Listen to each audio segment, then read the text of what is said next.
everyone, happy April. I'm here today with a very special guest, this American beech tree who's about to go through a very special life process. It's almost leaf out for this beech tree, which means that these buds will soon lengthen and grow.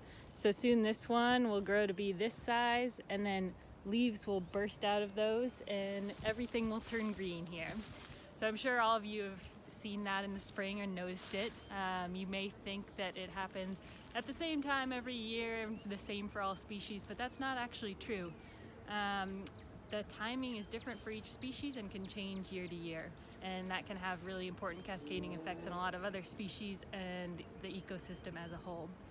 The study of annual natural phenomena like leaf out is called phenology, and it's a really important sector of ecology, which is the study of the relations of organisms to each other and to their surrounding ecosystem.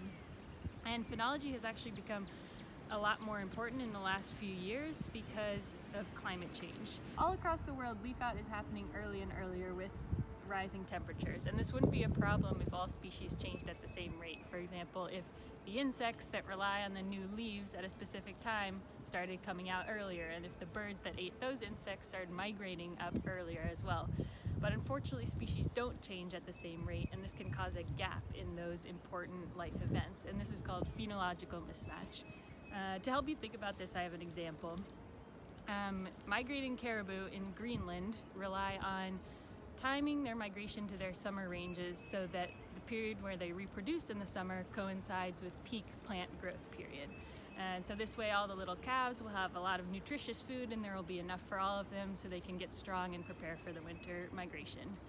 However, the plant growth period, the leaf out, depends on temperature, and the caribou migration, they take their cues from length of day. So length of day doesn't change, so they're migrating at the same time every year, while the plants are blooming earlier and earlier, and this means that now when the caribou move to their summer ranges, they've already missed that peak growth period, so there's not as much food for their calves as there was in the past.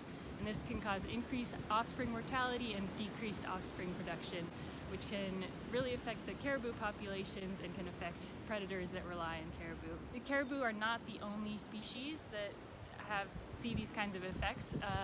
There are drastic effects on a lot of migrating animals because a lot of migrating animals can take their cues from length of day.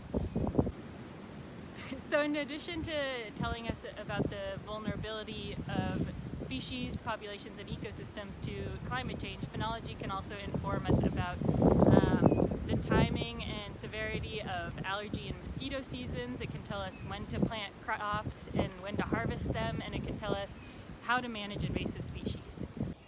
So that was a broad overview of why phenology is important. So now I want to get into a little bit of the mechanisms of how plants know when to leaf out. So I told you most plants depend primarily on temperature, but what does that mean? Most temperate species have a chilling requirement, which means there need to be a certain number of days over the winter that are at a certain low temperature before they leaf out. So these are called chilling units. So the plants count how many days are below that temperature, and if even if there's a really warm, sunny day, if it hasn't reached those number of cold days, they don't come out. And this is to help protect them from a late frost. So sometimes, there are those warm days in early March. The plants don't want to accidentally leaf out then and then lose all their leaves to a frost. So this helps protect them from that. And then after that chilling requirement is met, usually they have a certain number of days above a certain temperature that they need to meet before they leaf out. And some species, like the American beech, they also have a length of day requirement. So in addition to the number of cold days and then the number of warm days, the day length also has to be a certain length and this is just an additional protection against those late frosts. Some species are pretty bold and they don't have a length of day requirement, and they also have less stringent chilling requirements and temperature requirements. This allows them to leaf out earlier, so they have the benefit of getting all the early sun without any other leaves blocking them, so this can help them grow, but it's also dangerous because they can lose all those leaves to a frost.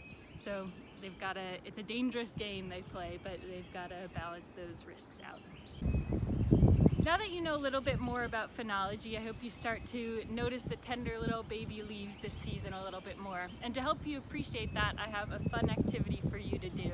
You can do this in your backyard or in local woods nearby.